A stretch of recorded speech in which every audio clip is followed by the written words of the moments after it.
You ever get a text so absurd you have to read it 5 times just to make sure it wasn't a prank? That was me, last Tuesday, 8:42 p.m., sitting on my couch, halfway through a mediocre beer and a rewatch of The Sopranos when my phone buzzed. Mom, your brother is getting married. We think it would be a great gesture if you offered him the house as a wedding gift. Call us. I laughed out loud. Not a chuckle. A deep, bitter laugh that made my dog sit up and tilt his head. I hadn't heard from my family in almost 11 years. And now they wanted my house? Let me back up. You need context for how insane that message actually is. I'm the oldest of 2. 35 now. My brother, Ethan, is 28. Growing up, we were never close, not because I didn't try, but because my parents were determined to make him the sun and me the storm. Ethan was the golden child. Straight A's. Clean shoes. Played piano. Smiled on cue. I was the weird one. Messy. Loud. Into computers and graphic novels. I once dyed my hair blue at 14 and my mother cried. You get the picture. The actual reason I got kicked out is something I've never told anyone in full, because it still feels raw even after all this time. But here's the short version. When I was 17, I came out. Not in a big, dramatic, rainbow flag moment. Just, quietly. To my mom. In the kitchen. I told her I was bi. Not even gay, bi. Still liked girls. Still normal, whatever that meant to her. She froze. Then cried. Dad said I was confused, that he wouldn't let me contaminate Ethan with my ideas. I was out of the house by the weekend. No calls. No visits. Nothing. I couch surfed for a while. Got a job at 18. Got my GED. Community college. Then a trade certification. Now I work IT security for a private firm and make damn good money. I bought my house 5 years ago. It's nothing huge, 3-bed, 2-bath, on the edge of a small city. But it's mine. No cosigners. No parents. No one but me and my rescue dog, Bruno. And now these people, who cut me off, who told the extended family I'd run away and lost myself, want me to gift it. I didn't respond right away. I just stared. Then, like a fool, I opened Ethan's Instagram. There he was. Flashy engagement photos. Matching flannel. Her hand on his chest like a Hallmark movie cover. And in the comments? Mom, so proud of our boy. Can't wait to see you build your future, maybe in that cozy place we've been praying about. I don't even follow them. Someone tagged me. Because of course they did. That was the moment I realized something chilling. They never meant to make peace. They just wanted something. 10 minutes after the text from Mom, I got an email from a realtor. Not a junk ad. A direct inquiry. Subject, follow-up, potential transfer of ownership. My name. My address. Apparently, they'd already spoken to someone about preliminary gifting arrangements. They were already planning to give away my house. Like it was still theirs. Like I was just holding it until Ethan needed it. Let me get this out of the way first. I never hated Ethan. I hated what he represented. He was the polished version of me my parents always wanted. He didn't have to work for affection, he woke up with it. If I got a B, they asked why it wasn't an A. If he got a C, they blamed the teacher. When I was told I was a bad influence, Ethan didn't protest. He just accepted it. Like it was easier to let me burn than ask why I was on fire. And now? Apparently he thinks he's entitled to what I built from scratch, like it's a prize for staying loyal to parents who weaponized love. Against every instinct I have, I called my mom. She picked up immediately, like she'd been waiting. Me, why did a realtor email me about ownership transfer? Her, calm, rehearsed I told them to reach out. I assumed you'd be on board once we explained. Me, explain what? That you want to give my house, my only real asset, to the son you didn't kick out? There was a pause. Then came the line that made my blood run cold. You always said you didn't care about things. You said you wanted freedom. Ethan wants to settle down. Freedom. That's what they called it when they tossed me out like a liability. Freedom is a nice word for exile. Me, so this is what? A peace offering? Or just a grab while you think I'm too far away to fight back? With this disgustingly soft voice, it would be a family gesture. We thought you might finally want to be part of something again. That was it. They weren't sorry. They weren't reaching out. They were rebranding theft as reconciliation. I hung up. No goodbye. 2 hours later, I got a call from Ethan. Didn't even say hello. I heard Mom talk to you. Look, man, I don't want this to be weird. Weird? You want my house. It's just a house. You can get another. But this place, it's close to my work. It would be perfect for us. You've never visited it once. Not once in 5 years. That's not the point. Mom said. I cut him off. Of course, Mom said. She's been saying for you your whole life. He tried to backpedal. Said we could split the equity. Said I could stay with them for a while until I figured things out. Like I was 17 again. Like nothing had changed. But I had changed. And that's what scared them. Before he hung up, Ethan said something that didn't sit right. You know, I'm surprised you're even acting like this. After what happened with the will. What will? I asked. Silence. Ethan. What will? He hung up. 5 minutes later, I got a message from a cousin I hadn't spoken to in years. Hey. Sorry about your dad's will. I thought you knew he took you off everything. Brutal. I didn't know. No one told me. He died 2 years ago. I sent flowers. Got no reply. Never pushed. They'd erased me from that too. And suddenly, I realized. They hadn't just cut me out of their lives. They'd been planning to replace me for years. I didn't sleep that night. You know the kind of sleeplessness that doesn't even feel like insomnia? It's more like, your body knows something isn't right. Like it's trying to stay alert in case another emotional bomb drops. I sat in the dark, scrolling through old emails, texts, anything that might tell me more about my dad's will. There was nothing. No death notice. No estate notice. No mention that he'd passed, 2 years ago. At 6:23 a.m., I messaged my cousin Olivia. We hadn't talked in, God, maybe 7 years? But she was the only one who'd ever shown me kindness when I got kicked out. She was also the only person in the family who wasn't afraid to say what everyone else was thinking. She responded almost immediately. Me, did you know about Dad's will? That I was cut out? Olivia, yeah. Everyone knew. I thought you did too. Ethan made a whole speech at the funeral about how he'd carry on the family's legacy. Gross. I felt my stomach twist. Me, what legacy? Olivia, the house.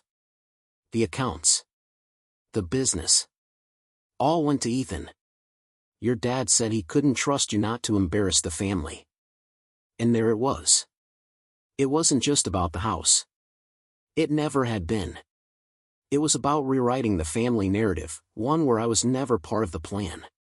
What they forgot, or maybe never realized, was that before I left, I scanned every document in that house. I was 17, paranoid, and tech-obsessed. I had a flash drive labeled insurance back when I still lived in their basement. I hadn't looked at it in over a decade. But I found it that morning. Plugged it into my laptop with shaking hands. There it was. My dad's original will, dated 3 years before I was kicked out. My name listed as equal beneficiary to Ethan. Handwritten notes from his estate planner. A clause that stated if either child was disowned, the estate should go to charity. That clause had been removed in the final version. But I had the first draft. Dated. Signed. And legally binding if foul play could be proven. Later that afternoon, I drove 2 hours to the office of the lawyer who'd originally handled my dad's estate. The receptionist recognized the name.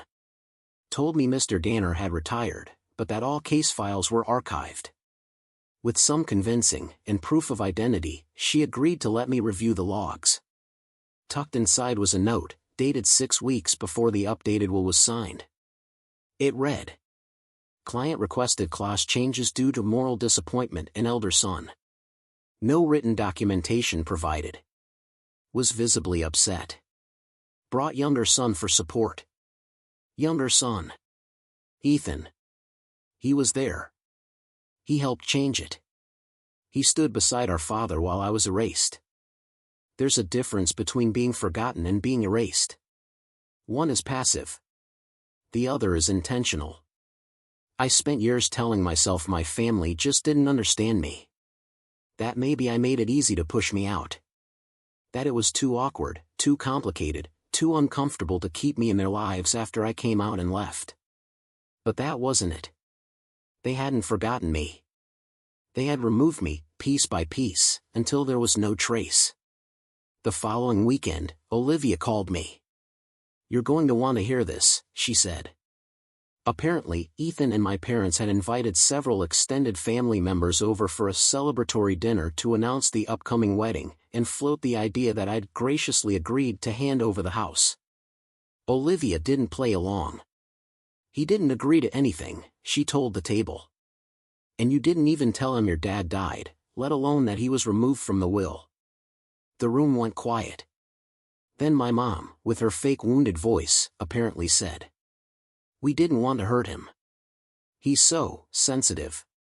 Ethan added, "He never really fit in anyway. It's not like he needs the house, he lives alone with a dog." That was it. The line that finally set Olivia off. She stood up and said, in front of everyone, "Maybe he lives alone because you all made sure he had no one." And then she left. God, I wish I could have seen their faces. 2 days later, I got a voicemail from my dad. That alone was surreal, the first time I'd heard his voice in over a decade. "You've caused a lot of pain," he said. "We offered you a chance to come back into the fold and you threw it away. Ethan is the future of this family. Not you." He ended it with, "If you go forward with any legal nonsense, just know we'll fight you. And you'll be alone again." I didn't cry. I didn't even feel sad. I just felt free. Because I finally understood something. They weren't my family. They were people I happened to share DNA with. I took the flash drive and all the estate paperwork to a friend of a friend lawyer I trust. He looked through everything. The original will. The altered clauses. The meeting notes from the estate lawyer. Then he looked up and said, "You know you have a case, right?" I blinked. "You mean I could get part of the estate back?" He shook his head. "No. I mean you could sue for fraud. That clause they removed? If you can prove coercion, this doesn't just become about money. It becomes about intent. Which makes it criminal. They hadn't just written me out. They might have broken the law doing it. It's weird how clarity makes things louder. Suddenly, I noticed everything, the way their silence had always been a weapon, the way Ethan's voice always went quiet when he was about to lie, the way my dad had rewritten the rules of family to suit his own insecurities. They didn't want reconciliation. They wanted obedience. And now that I had leverage, they wanted silence. After reviewing the documents, my lawyer friend, Mitch, explained my options. Civil suit, contest the will based on the altered clause. Could force a settlement or partial distribution of assets. Criminal referral, if coercion or forgery could be proven, especially around the estate changes, it could escalate to fraud. Public exposure, less legal, more pressure. Leak the story to local press or social media to draw attention and force their hand. I chose option 1 and 3. I didn't want money. I wanted the truth. Ethan called again. Voicemail, of course. Look, man, can we just talk? This is getting out of hand. You don't need all this drama. He sounded different. Less confident. Nervous, even. Mom's freaking out. Dad's saying you're bluffing. I told them you're not. I didn't mean for it to go this far. He paused. I was a kid, okay? I didn't know what I was doing when Dad changed the will. I just stood there. I didn't think they'd really cut you out. There it was. A slip. Confirmation that he was there. That he knew. I forwarded the voicemail to Mitch. He said it was better than a smoking gun, it was a confession. That night, I got an email from a name I hadn't heard in over 15 years. Aunt Rachel. Subject line, I'm sorry. You should have known sooner. She attached a scan letter, handwritten by my grandmother before she passed. In it, she wrote. Your father was ashamed of his past. Of you. But you were always my pride. He told me he would erase you from the will if you didn't fix yourself. I told him that if he did, I'd tell everyone the truth. He laughed.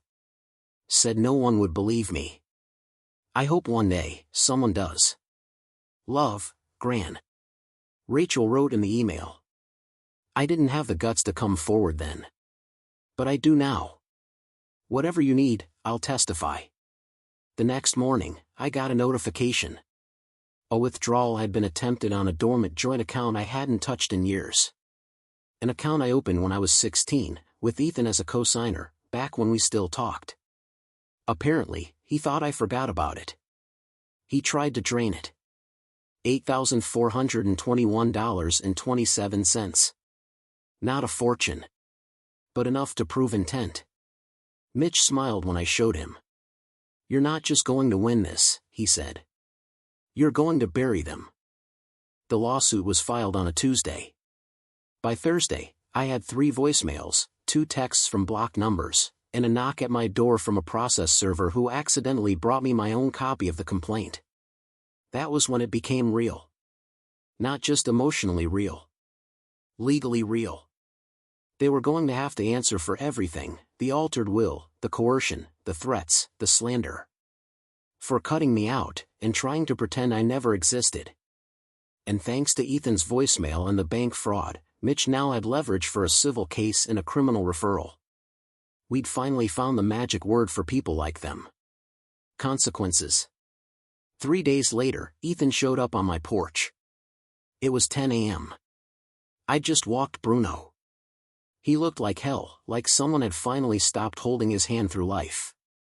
He had the nerve to say, "Can I come in?" I didn't say anything. Just leaned on the doorframe. He shifted. Look. I didn't know they'd go this far. I didn't think you'd fight back. That made me laugh. You helped them bury me.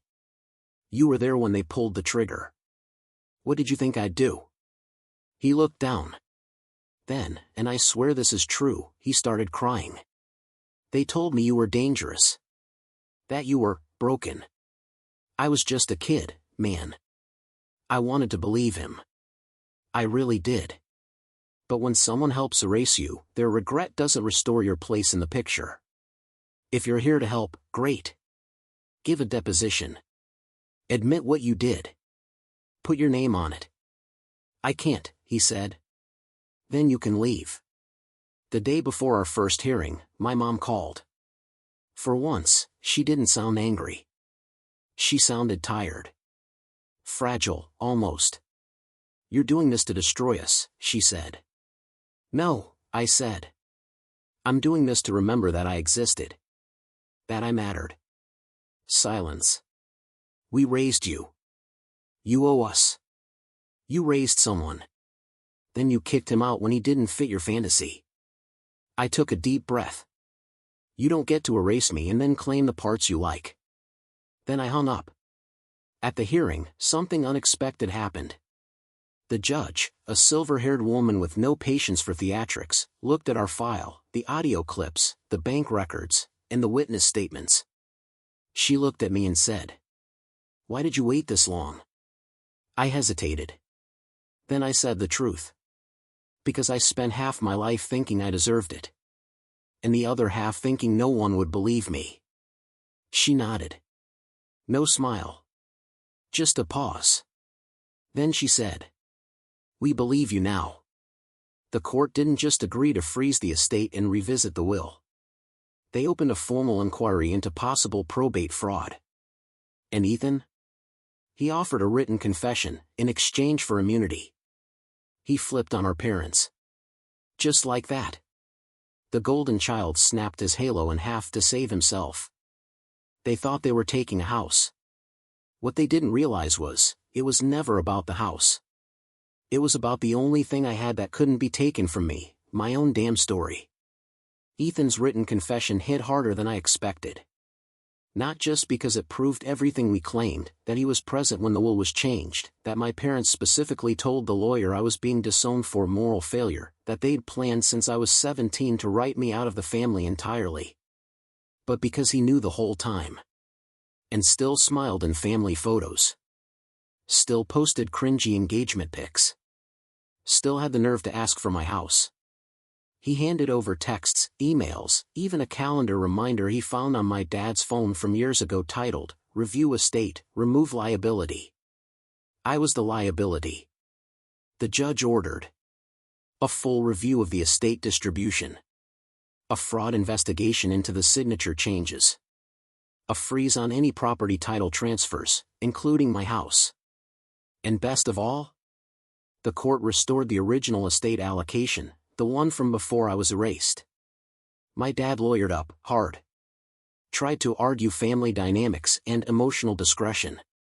But the paper trail was too strong. You can't lie your way out when your own kid hands over the truth in writing.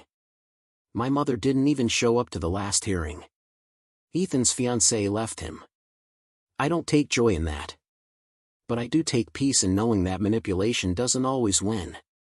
I stood in my front yard the day the court decision came down. Just me, Bruno, and a light breeze. The house wasn't huge. It wasn't perfect. But it was mine. Every floorboard. Every creak in the hallway. Every paycheck that built it. They couldn't take it. They never really could. Because the only thing I ever wanted was something they couldn't give. Respect. And I earned it myself. A month after everything settled, I got a letter in the mail. No return address. Inside, a photo of me as a kid. Sitting on my grandmother's porch. Holding her cat. Laughing. On the back, in her handwriting. You were always the one who saw things clearly. They feared you because you couldn't be controlled. That's your power. Never give it back. I stared at it for a long time. Then I framed it. Hung it by the front door. It's the first thing I see every time I come home.